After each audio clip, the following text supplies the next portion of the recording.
Hello दोस्तों, कभी आपने सोचा है कि आपका दिमाग दिन भर में कितनी डायरेक्शंस में भागता है? एक पल में आप इंस्टाग्राम स्क्रॉल कर रहे होते हैं, अगले ही मोमेंट किसी नोटिफिकेशन की बीप पर अटेंशन चला जाता है और फिर अचानक याद आता है कि कोई काम तो अधूरा रह गया।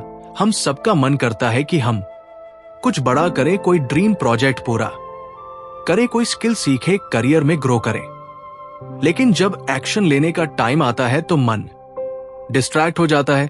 और सबसे दुख की बात यह है कि यह डिस्ट्रैक्शन अब हमारी आदत बन चुकी है। सोचिए, क्या आपने कभी कोई दिन ऐसा बिताया है जहां आपने पूरा दिन काम किया लेकिन रात को लगा कि आपने कुछ खास अचीव नहीं किया? आपको लगा कि आप बिजी तो बहुत थे लेकिन प्रोडक्टिव नहीं। यही है आज कि सबसे बड़ी प्रॉब्लम, लैक ऑफ फोकस। हम एक ऐसे दौर में जी रहे हैं जहां आपकी अटेंशन ही सबसे कीमती करेंसी बन चुकी है। कंपनीज, एप्स, एड्स, सबका मकसद एक ही है, आपकी नजरें, आपका टाइम और सबसे बढ़कर आपकी एनर्जी कैप्चर करना। पर इस सब के बीच एक सवाल उठता है, क्या हम दोबारा वो लॉस्ट फोकस पा सकते हैं? क्या हम फिर से वही डीप वर्क कर सकते है जो हमें असल सक्सेस दिला सके? क्या आज के इस डिस्ट्रैक्शन फील्ड वर्ल्ड में भी कोई इंसान सिंगल माइंडेड फोकस हासिल कर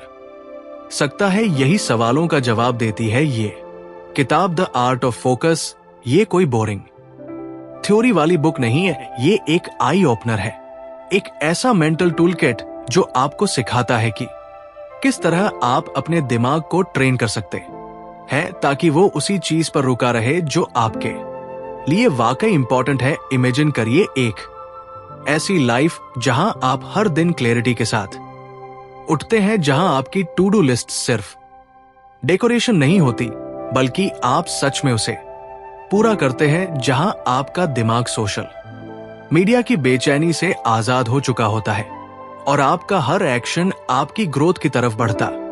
अब सोचिए, अगर ऐसा फोकस आप हासिल कर लें तो आपकी लाइफ कितनी बदल सकती है। यही किताब आपको ले जाती है उस जर्नी पर जहां आप मल्टीटास्किंग की इल्यूजन को तोड़ते हैं, अपने एनवायरनमेंट को रीडन करते हैं, डिजिटल नॉइज से लड़ते हैं और अपने अटेंशन को एक शार्प लेजर की तरह पॉइंट करते हैं उसी चीज पर जो आपको आगे ले जाएगी।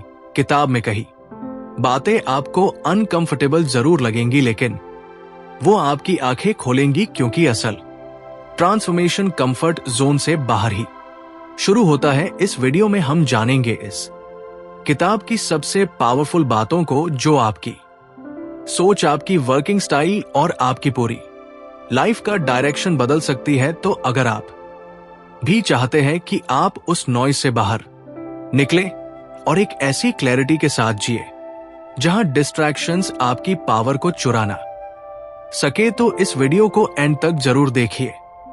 चलिए शुरू करते हैं द आर्ट ऑफ फोकस की वो जर्नी जो आपके हर दिन को और आपकी पूरी जिंदगी को रेजर शार्प बना सकती है। चैप्टर 1, मल्टीटास्किंग, एक मीठा झूठ। आपने कितनी बार अपने आप से यह कहा है, मैं तो मल्टीटास्क कर सकता हूं, साथ में फोन भी यूज कर लूंगा, काम भी कर लूंगा, थोड़ा यूट्यूब भी देख लूंगा और साथ में रिप्लाई भी दे दूंगा।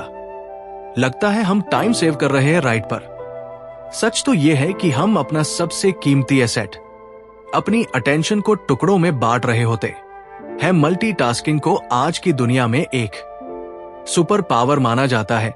लोग इसको अपना स्ट्रेंथ बताते हैं, जॉब इंटरव्यूज में प्राउडली कहते हैं, I can handle multiple task at once. लेकिन न्यूरोसाइंस और साइकोलॉजी कुछ और कहती है। हमारा दिमाग एक टाइम पर सिर्फ एक काम पर पूरी अटेंशन दे सकता है। जब हम मल्टीटास्क करते हैं तब हम असल में मल्टीटास्किंग नहीं कर रहे होते, हम टास्क स्विचिंग कर रहे होते हैं।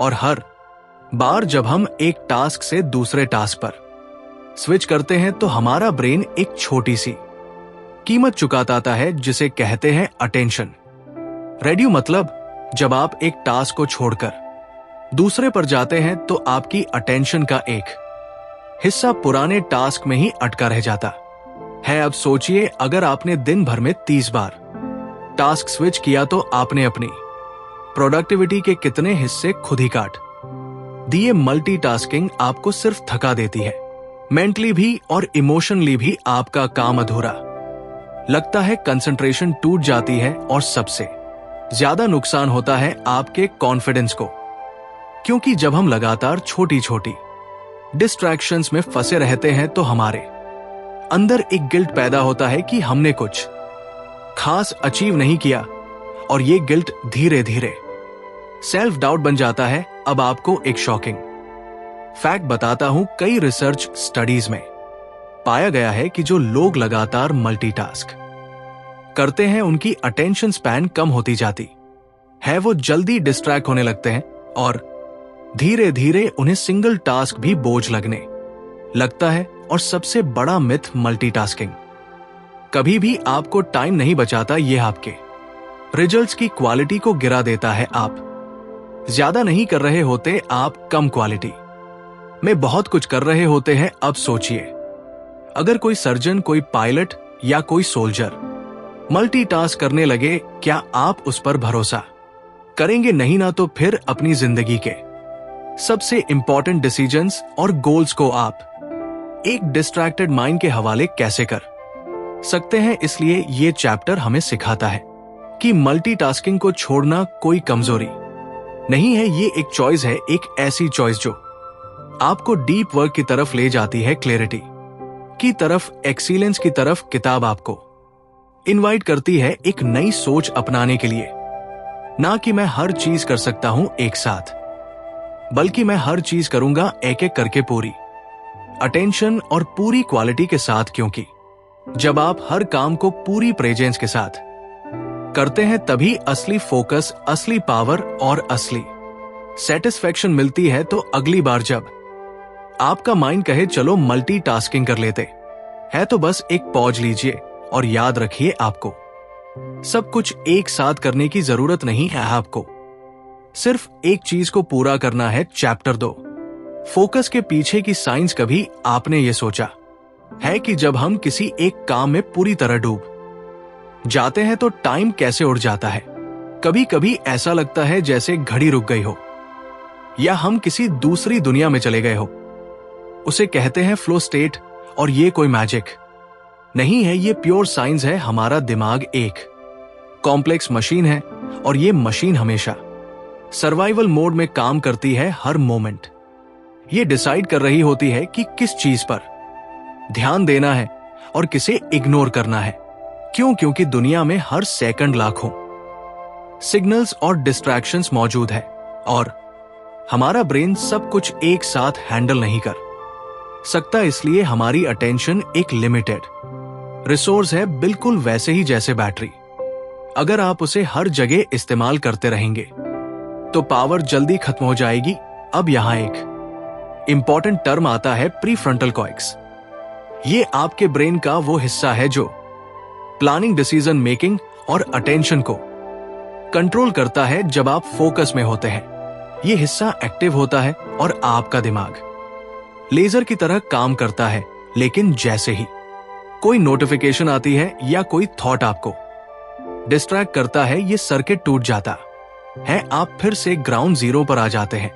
साइंटिफिक रिसर्च बताती है कि एक बार डिस्ट्रैक्टेड होने के बाद वापस उसी डीप फोकस में आने में 18 से 25 मिनट लग सकते हैं। अब सोचिए, अगर आप हर 10 से 15 मिनट में अपना फोन चेक कर रहे हैं, तो क्या आप कभी डीप फोकस में जा ही पा रहे हैं? फोकस सिर्फ विल पावर से नहीं आता, वो आता है अंडरस्टैंडिंग से कि कैसे आपका दिमाग काम करता है और कैसे आप उसे ट्रेन कर सकते हैं।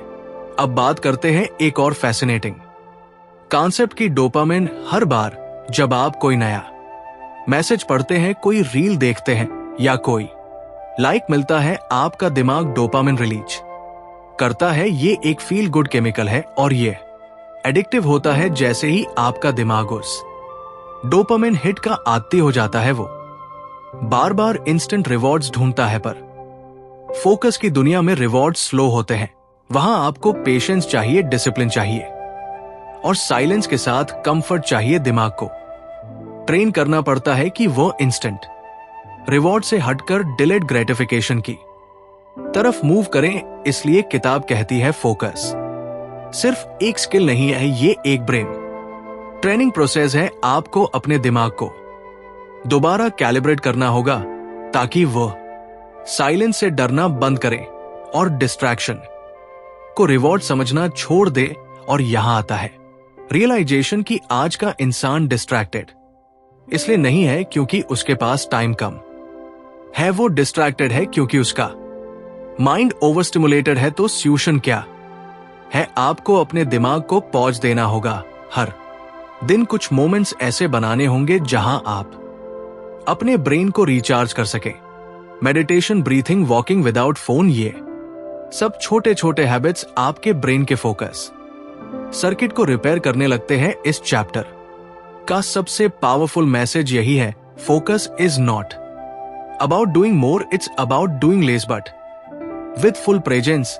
जब आप अपने ब्रेन के अटेंशन सिस्टम को समझ जाते हैं तब आप डिस्ट्रैक्शन को एक वीकनेस नहीं बल्कि एक पैटर्न की तरह देखना शुरू करते हैं। और पैटर्न को बदला जा सकता है। तो अगली बार जब आप कहें मेरा मन नहीं लग रहा, तो खुद से पूछिए क्या ये मन की कमी है या ध्यान की। साइंस को ना समझ पाने की चैप्टर 3 सबसे जरूरी क्या है, आइडेंटिफाइंग योर प्रायोरिटीज। आज सुबह उठते ही आपने सबसे पहला काम क्या किया? व्हाट्सएप चेक किया, इंस्टाग्राम स्क्रॉल किया या सीधे किसी टास्क में कूद गए? अब एक सवाल सोचिए, क्या वो काम वाकई जरूरी था या बस अर्जेंट लग रहा था? असल में हमारी जिंदगी की सबसे बड़ी कंफ्यूजन यही होती है, हम अर्जेंट और इंपॉर्टेंट के बीच का फर्क भूल चुके हैं। हम दिन भर कुछ ना कुछ करते रहते हैं, बिजी रहते हैं, लेकिन जब दिन खत्म होता है तो दिल के किसी कोने से एक आवाज आती है, आज भी वो नहीं किया जो सबसे जरूरी था। और यही इस चैप्टर की शुरुआत है, फोकस की शुरुआत होती है क्लैरिटी से। अगर आपको यही नहीं पता कि आपके लिए सबसे जरूरी क्या है, तो आप कभी फोकस नहीं रह सकते। किताब एक पावरफुल सवाल पूछती है, अगर आप सब कुछ नहीं कर सकते तो वो एक चीज क्या है जिसे आप हर हाल में करना चाहेंगे? ये सवाल सिंपल लगता है, लेकिन जब आप इसे गहराई से सोचते हैं तो आपको पता चलता है कि आपकी डेली टू डू लिस्ट का आधा हिस्सा बस नॉइज है। हम दूसरों की प्रायोरिटीज को अपनी प्रायोरिटीज बना लेते हैं। ईमेल मैसेजेस, छोटे छोटे काम, लोगों की एक्सपेक्टेशंस और हमारी खुद की ड्रीम्स, खुद के गोल्स वो डायरी में लिखे रह जाते हैं, कभी सही वक्त का इंतजार करते हुए। पर सच ये है, सही वक्त कभी नहीं आता, आपको उसे बनाना पड़ता है। इसलिए किताब कहती है, अपने गोल्स को फिल्टर करो, हर उस काम को पहचानो जो आपको सिर्फ बिजी बना रहा है लेकिन आगे नहीं बढ़ा रहा। एक टेक्निक बताई जाती है, द प्रायोरिटी रूल ऑफ 3। हर दिन बस 3 काम डिसाइड करो, ऐसे काम जो अगर आपने पूरे कर लिए तो दिन सफल कहां जाएगा, बाकी सब सेकेंडरी है। क्योंकि जब सब कुछ जरूरी बन जाता है तो असल में कुछ भी जरूरी नहीं बचता। इस चैप्टर में एक गहरा लेसन है कि जिंदगी को साफ साफ देखने के लिए आपको ना कहना सीखना होगा, ना सिर्फ लोगों को बल्कि अपने आप को भी, उन आदतों को, उन डिस्ट्रैक्शंस को और उन थॉट्स को जो आपको असल गोल से भटका रहे हैं। कई बार हमें लगता है कि हम सब कुछ मैनेज कर सकते हैं, लेकिन सच ये है आप सब कुछ कर सकते हैं लेकिन एक समय पर नहीं। तो सवाल ये नहीं है कि आपके पास कितना टाइम है, सवाल ये है आप उस टाइम का यूज किस लिए कर रहे हैं। चैप्टर 3 हमें सिखाता है कि फोकस तब पॉसिबल होता है जब डायरेक्शन क्लियर हो, जब आपके एक्शंस आपके लॉन्ग टर्म विज से अलाइन हो, जब आप हर दिन ये सोचकर काम करें, मैं क्यों कर रहा हूं ये काम, क्योंकि क्लैरिटी के बिना कोई भी प्रोडक्टिविटी मीनिंगफुल नहीं होती। तो आज की शुरुआत यहीं से करें, अपने आप से एक सिंपल लेकिन पावरफुल सवाल पूछकर, आज अगर मैं सिर्फ एक काम कर सकूं तो वो क्या होगा। शायद वही सवाल आपको आपके असली फोकस की तरफ ले जाए। चैप्टर 4 डीप वर्क, वो गहराई जहां फोकस असली रूप लेता है। क्या आपको याद है वो पल जब आप किसी काम में इतने खो गए थे कि आपको वक्त का पता ही नहीं चला, ना फोन की आवाज डिस्ट्रैक्ट कर पाई, ना सोशल मीडिया की लत, ना कोई और ख्याल, बस आप थे और आपका काम था। उसे कहते हैं डीप वर्क। आज के द्वार में जहां शैलो डिस्ट्रैक्शंस हर तरफ है, डीप वर्क एक सुपर पावर बन चुका है। किताब कहती है जो लोग डीप वर्क करना जानते हैं वही लोग इस नॉइजी दुनिया में कुछ एक्स्ट्राऑर्डिनरी क्रिएट कर सकते हैं।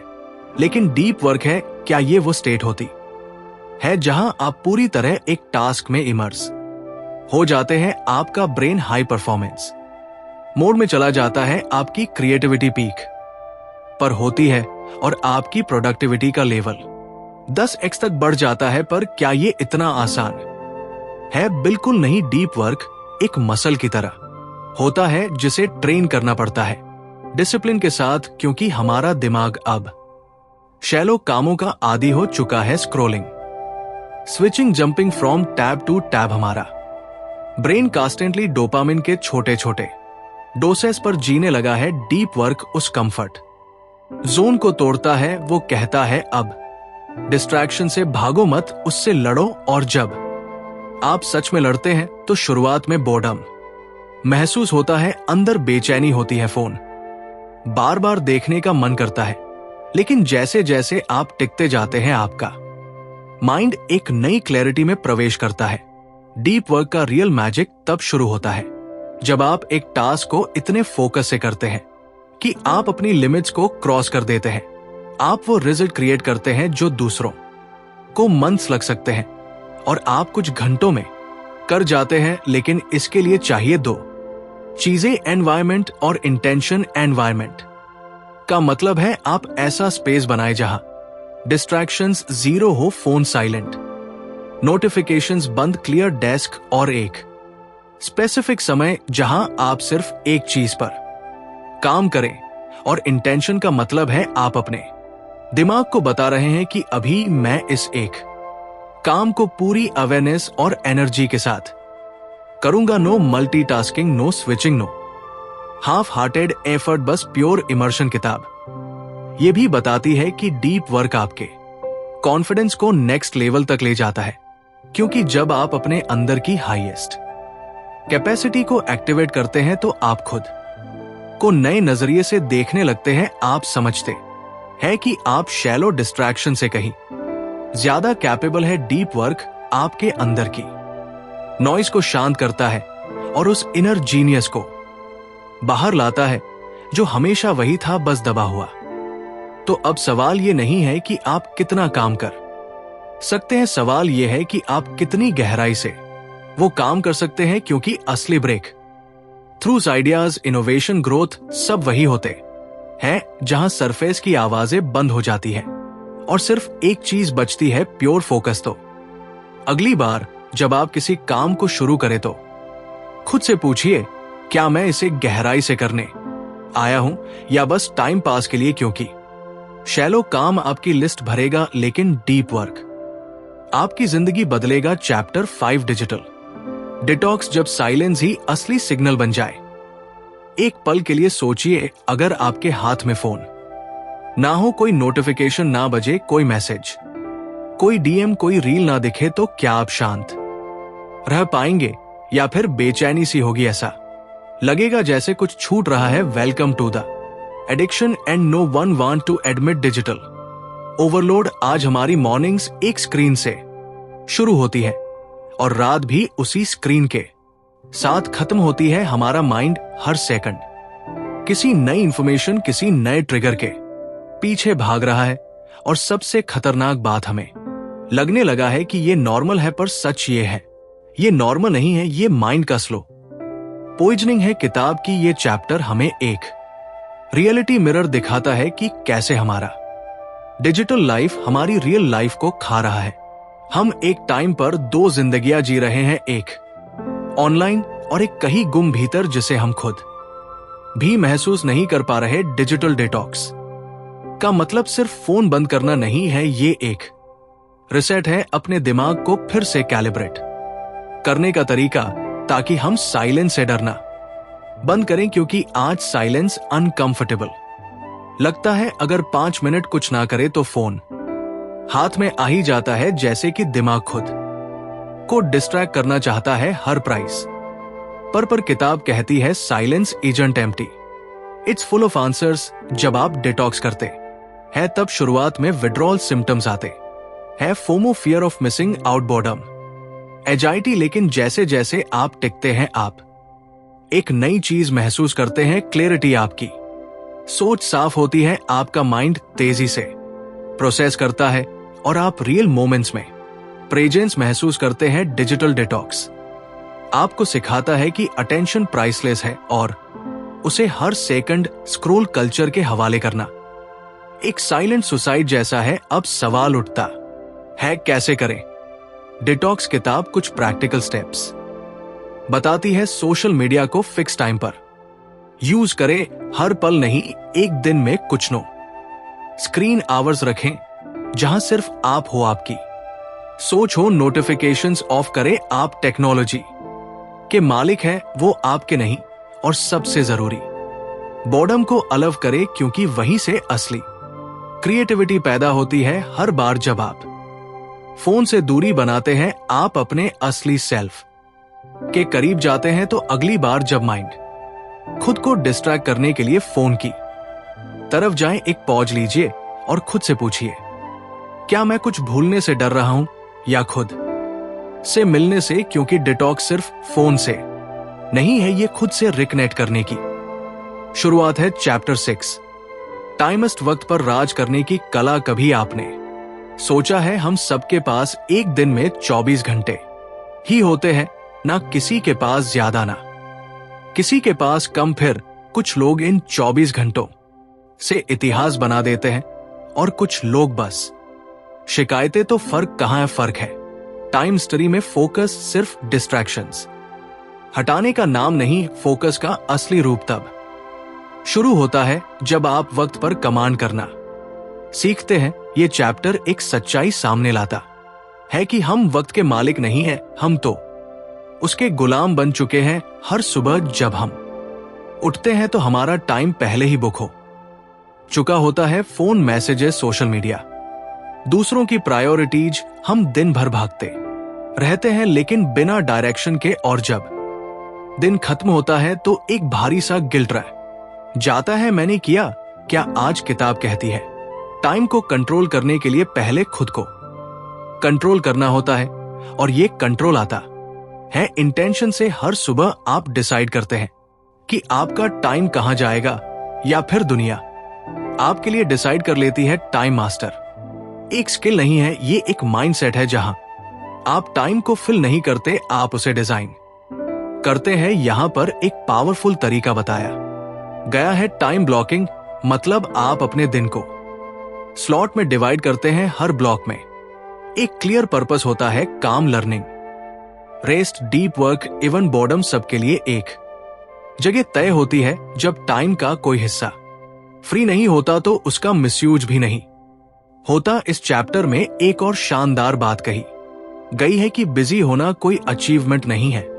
अगर आप हर समय ऑक्यूपाइड हैं तो शायद आप खुद से भाग रहे हैं। टाइम मास्टरी हमें सिखाता है कि नो कहना वक्त बचाने का सबसे जरूरी तरीका है। हर हाँ जो आप दूसरों को कहते हैं वो आपके वक्त से एक हिस्सा काट कर ले जाती है। हर मिनट की कीमत समझिए क्योंकि टाइम कभी वापस नहीं आता और कोई भी रिग्रेट गुजरे वक्त को वापस नहीं ला सकता। इसलिए किताब एक सवाल पूछती है, आप अपने टाइम को कैसे देखना चाहते हैं? एक करेंसी की तरह या एक केओस की तरह? तब आती है जब आप अपने दिन को इतनी क्लैरिटी से डिजाइन करते हैं कि डिस्ट्रैक्शंस को जगह ही ना मिले। एक और सीक्रेट स्ट्रेटजी दी गई है, एनर्जी मैचिंग।